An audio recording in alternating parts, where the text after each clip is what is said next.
Hi, this is Larry Alexander with another Sunday School lesson, this time from the book of Acts.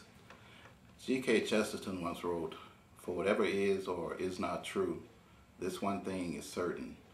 We are not what we were meant to be. We are that which was created, and we are the benefactors of the brilliance and largesse of the Creator. Men and women were made by God to have dominion over the works of His hands here on earth, but instead we become creatures who are frustrated by our own self-imposed circumstances, who are defeated by our temptations, and who are surrounded by our own weaknesses.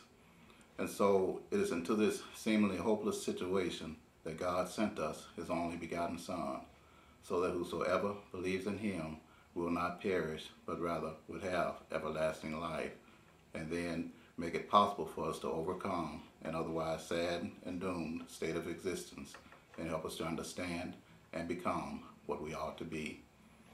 Throughout the book of Acts, Luke introduces us to many characters who were instrumental in the development and establishment of the early church. One such character was Barnabas, known as the enabling encourager. Barnabas is the person who first introduced Paul to the church when he did so first to the apostles at Jerusalem in Acts chapter 9, and then later on to the church at Antioch of Syria in Acts chapter 11. In fact, Barnabas even traveled for a year with Paul during Paul's first missionary journey, and then later fell out with him over differences involving John Mark, Barnabas' cousin, and the eventual author of the book of Mark. In 2 Timothy 4:2, as it is expressed in the original Greek, the word Paul uses for long-suffering is makrothumia.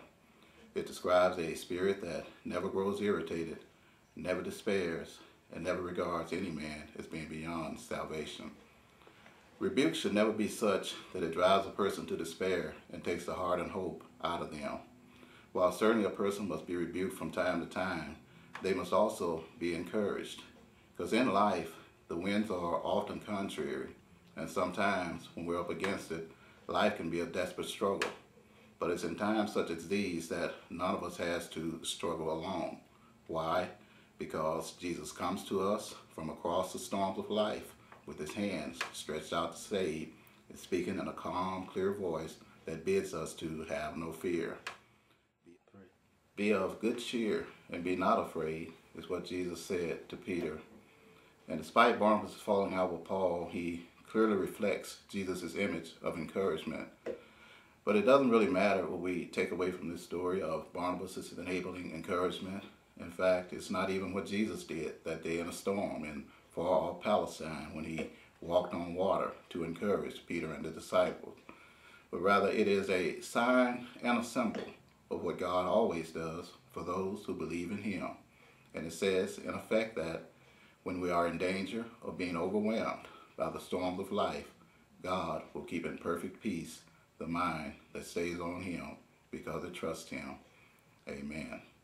This is Larry Alexander with another Sunday School lesson from the book of Acts.